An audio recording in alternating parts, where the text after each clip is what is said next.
ভালোবাসা শুরু হয় হাসি, প্রতিশ্রুতি আর অসীম স্বপ্ন দিয়ে। প্রতিটি মুহূর্তে মনে হয় এ যেন জীবনের সবচেয়ে সুন্দর অধ্যায়।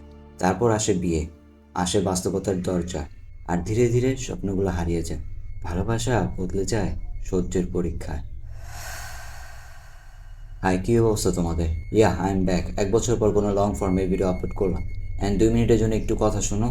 আই এম ভেরি সরি এত লেট ভিডিও আপলোড করার জন্য। ইনফ্যাক্ট কয়েকটা ভিডিওর স্ক্রিপ্ট এভাবেই পড়ে আসে, কোনো কারণবশত রেকর্ড করা হয়নি, সো ভিডিও আসে নাই। জানি খুব লেম একটা এক্সকিউজ ছিল। সত্যি কথা বলতে কি, আমি ইনফেমাস ভিয়েতনামিজ বুচার কেস বাদে 1 বছরের মতো আমি কোনো মার্ডার কেস কিংবা মিস্টিরিয়াস কেসগুলোতে অ্যাক্টিভ ছিলাম না। রিসার্চ অ্যান্ড ইনফরমেশন গ্যাদারও করিনি, কিংবা এইসব ব্যাপারে ফেসবুক কিংবা ইউটিউবে পোস্টও করিনি। আর মাঝখানে দেশে অনেক ঘটনাই ঘটে গেছে, যেমন এমডি জোবায়েদ হোসেন ভাইয়ের, পুরান ঢাকার সজীব নামের এক ছেলে করা হয়েছে। হানি ট্র্যাপ রিলেটেড একটা কেস ছিল যেখানে ভিকটিমকে 26 করা হয়েছিল। দেন চট্টগ্রামের লালখান বাজার এলাকার শ্রাবন্তী ঘোষ নামের এক কন্যা শিশুকে করে গলা টিপে ফেলা হয়। তারপর বনশ্রীতে স্কুল ছাত্রী গলা মতো আরো কত এরকম কেস আমাদের সামনে আসছিল। At this point it's actually hard to believe Ramzan মাসের মধ্যে এক পবিত্র মাসেও যে কত হেনাস ক্রাইম হয়েছে তা বলার বাইরে। আর শহীদ শরীফ ওসমান হাদির ভাইয়ের কথা কিভাবে ভুলবো? দিন আসে দিন যায়, কিন্তু হাদির ভাইয়ের হত্যার বিচার হয় না। Justice for Hadi. Again I am very sorry এতদিন ইনঅ্যাক্টিভ থাকার জন্য। সো ভিডিওর মেন টপিকে ফিরে আসি। কিছুক্ষণ আগে যে কয়টা কেস মেনশন করলাম, ওইসব কেসগুলোর কারণে এই কেসটা ধামাচাপা পড়ে যায়। আর এই কেসটায় এমন কিছু আছে যেটা আমি মনে করি আমাদের সমাজের জন্য খুবই অ্যালার্মিং একটা বিষয়। সো অবভিয়াসলি এই কেসটা যখন আমার চোখের সামনে পড়ে, তখন আমি ভেবে নিয়েছিলাম যে অ্যাস্টিন ফাইলসের ব্যাপারে আমি ভিডিও না বানালেও আমি এই কেসটার ব্যাপারে কথা বলবো, ভিডিও আপলোড করব। সো আসসালামু আলাইকুম এভরিওয়ান, আমি এফএল সেইস, আর আজকে আমি সাইমা আক্তার মিমের মার্ডার কেসের ব্যাপারে কথা বলবো। সাইমার ব্যক্তিগত ইনফরমেশন অনলাইন নিউজ পোর্টাল আর্টিকেলগুলোতে তেমন বলা হয়নি, তবে ফেসবুকে কিছু পোস্ট অ্যান্ড তার ক্লোজ ফ্রেন্ডদের সাথে কথা বলে আমি কিছু ইনফরমেশন গ্যাদার করতে পারি। তো চলো সাইমার ব্যাকগ্রাউন্ডের ব্যাপারে কিছু কথা বলি। সাইমা হচ্ছে একটু চঞ্চল প্রকৃতির মেয়ে, and just like any other girls, সেও ঘোরাঘুরি করতে খুব পছন্দ করতো। অ্যান্ড স্টুডেন্ট হিসেবে সে মোটামুটি ভালোই ছিল, অ্যান্ড রেজাল্টও মোটামুটি ভালোই করতো। সে তার এসএসসি কমপ্লিট করে মগরাপাড়া HGGS স্মৃতি গক বিদ্যায়তন থেকে, আর এইচএসসি কমপ্লিট করে সোনারগাঁও কাজী ফজল হক উমেন্স কলেজ থেকে। আর রাহানের ইনফরমেশন খুব একটা পায়নি, কারণ তার ফ্যামিলি মেম্বাররা ইন্টারভিউ দিতে চায়নি। বলতে গেলে তারা মিডিয়ার সামনে আসতে চায়নি। তার কিছু ফ্রেন্ডসদেরকে নক দেই, অনেকে রিপ্লাই দিছে, অনেকে রিপ্লাই দেয়নি। বাট তারপরও রাহানের কয়েকটা ফ্রেন্ডসদের সাথে কথা হয়েছে, তাদের মতে রাহান খুবই ভালো একটা ছেলে। সে যখন এই ঘটনাটা ঘটেছে, তার এলাকার মানুষজনদের মধ্যে যখন জানাজানি হয়েছে, তখন কেউই বিশ্বাস করতে পারতেছিল না যে রাহানের মতো একটা ছেলে এত বড় একটা ক্রাইম করতে পারে। এখন রাহানের সাথে সাইমার কিভাবে পরিচিত হয়? রাহানের সাথে তার ফেসবুকের থ্রু পরিচয় হয়। প্রথমে তাদের এই সম্পর্ক ফ্রেন্ডলি থাকলেও ধীরে ধীরে তাদের এই ফ্রেন্ডলি বা বন্ধুত্ব সম্পর্কটা সামহাও প্রেমের সম্পর্ক হয়ে যায়। তারা একে অপরকে পছন্দ করতে অ্যান্ড পছন্দের কথা তারা তাদের ফ্যামিলিকে জানায়।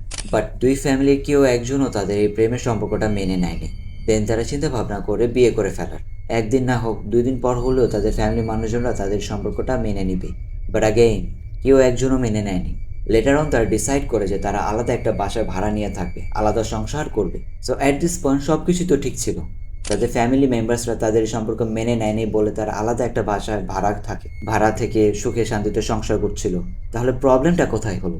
মনে আছে ভিডিওর শুরুতে আমি কিছু কথা বলেছিলাম, আই ডোন্ট নো শব্দ এন্ড বাক্য ঠিক আছে কিনা, বাট যাই হোক, কবিতা বা ছন্দ যাই বলো না কেন, মিনিংটা একটু পরে বুঝতে পারবা। এখন রায়হান সাইমাকে নিয়ে আলাদা সংসার করতেছে, সংসার চালানোর জন্য টাকা পয়সা লাগবে, খাওয়া দাওয়া অ্যান্ড বাসা ভাড়া দেওয়া, অন্যান্য যাবতীয় খরচ এক্সেট্রা এক্সেট্রা। আমি কনফার্ম হয়ে বলতে পারতেছি না যে রায়হান কি কাজ করতো, বাট আমি সাইমার এক ফ্রেন্ড, লেটস জাস্ট সে ওর নাম রূপা, তো রূপায়ের থেকে জানতে পারছি যে রায়হান নারায়ণগঞ্জের এক মোবাইল শপে কাজ করতো। কতটুকু সত্য আমি বলতে পারতেছি না, বাট আপাতত ধরে নেই যে কোনো একটা মোবাইল শপে কাজ করতো। আর সাইমা ওর সংসারে ফাইন্যান্সিয়ালি সাপোর্ট করার জন্য মোগরাপাড়া চৌরাস্তা কলাপাতা বার্গার রেস্টুরেন্টে অ্যাজ এ ক্যাশিয়ারে জব করা শুরু করে দেয়। তো এইভাবেই তাদের জীবন নর্মালি চলতেছিল।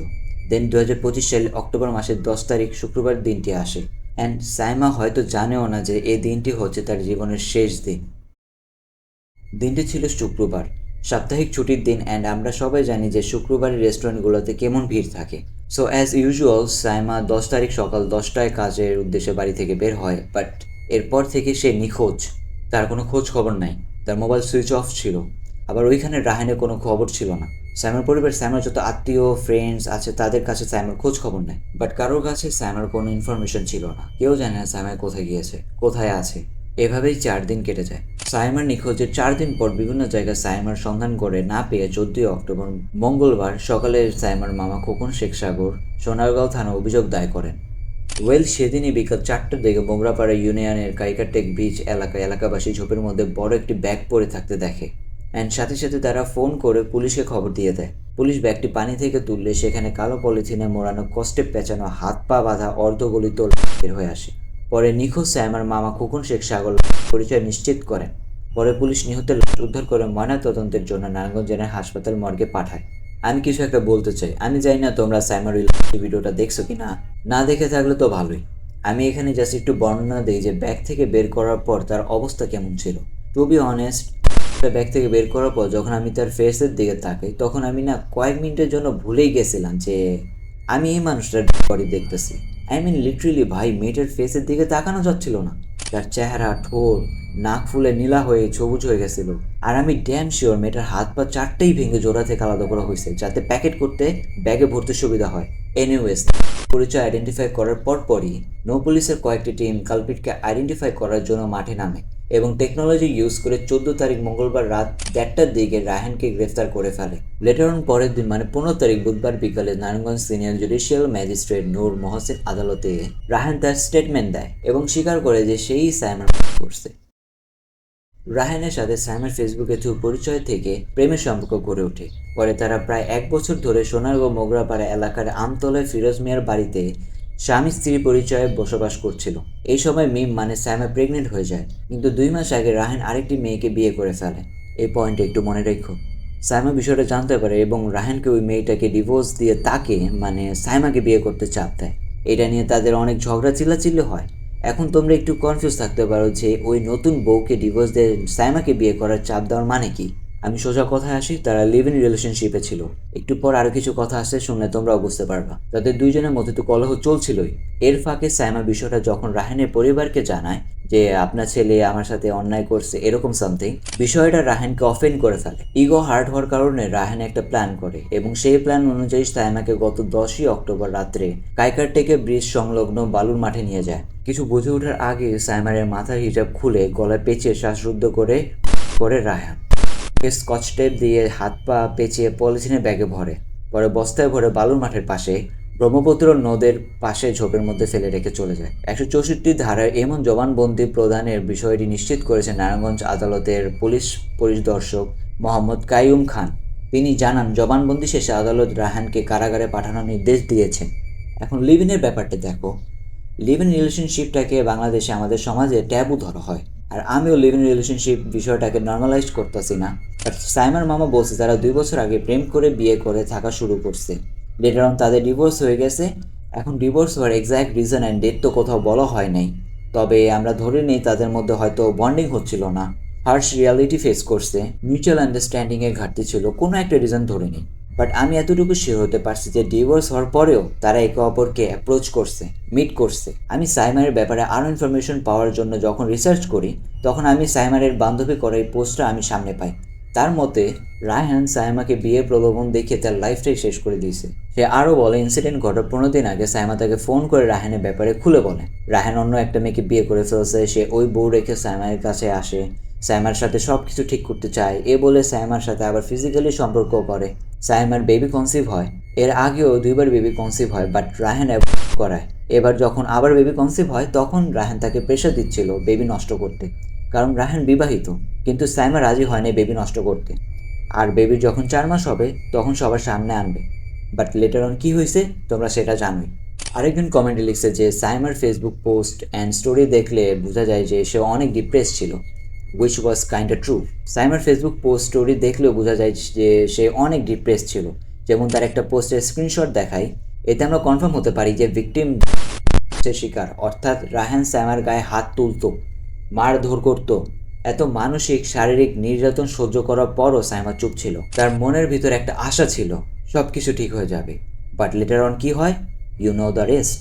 আরেকটা অবাক করার মতো কমেন্ট খুঁজে পাই, যেখানে কমেন্টদাতা বলেন সাইমাকে যারা শেষ গোসল করান তাদের থেকে সে জানতে পারে সাইমার হাত পা 4টেই ভেঙে জোড়া থেকে আলাদা করে ফেলা হয়েছে যাতে প্যাকেট করতে সুবিধা হয়। ইনফ্যাক্ট ভিক্টিমের পুরো শরীরে লাথি ঘুষি থাপ্পড়ে দাগ পাওয়া গেছে। মাথা আর ফেসের মধ্যে বলকানো গরম পানি ঢেলে ফেস ঝলসে দেওয়া হয়েছে। অ্যান্ড ইউ নো হোয়াট, একটা মানুষ কোন লেভেলে হিপোক্রিট হলে এমন একটা পৈশাচিক কর্মকাণ্ড করার পরপরই ফেসবুকে এইসব পোস্ট শেয়ার দেয়। রাহান যে শুধু সাইমার লাইফটা শেষ করে ফেলছে এমন না, সে একজনের লাইফ নষ্ট করে নাই, সে নিজের লাইফটাও নষ্ট করছে, সাথে তার নতুন ওয়াইফের ওই মেয়েটার লাইফটাও নষ্ট করে ফেলছে, 3 জনের লাইফ নষ্ট করে ফেলছে। আপাতত রাহান এখন জেলে আছে। যদি আমি রাহানের ব্যাপারে কোনো নিউ ইনফরমেশন পাই তাহলে ইন ফিউচার আমি তোমাদেরকে জানিয়ে দেবো না। আর তোমাদের কাছে যদি এরকম কোনো কেস থাকে তাহলে আমাকে কমেন্টে জানাতে পারো, আমি কভার করার ট্রাই করবো না। আপাতত এই কেসের সমাপ্তি এখানেই।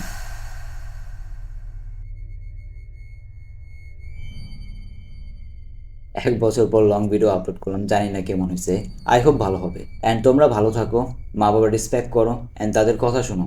আর যদি আমার কন্টেন্ট তোমাদের কাছে ভালো লাগে তাহলে এই ভিডিওটা লাইক করে দিতে পারো, অ্যান্ড চ্যানেলটাকে সাবস্ক্রাইব করে ফেলতে পারো, অ্যান্ড পারলে কমেন্ট করতে পারো, কারণ এতে আমি খুবই মোটিভেট হই। পারলে আমার ফেসবুক অ্যান্ড ইনস্টাগ্রামে ফলো করে রাখতে পারো।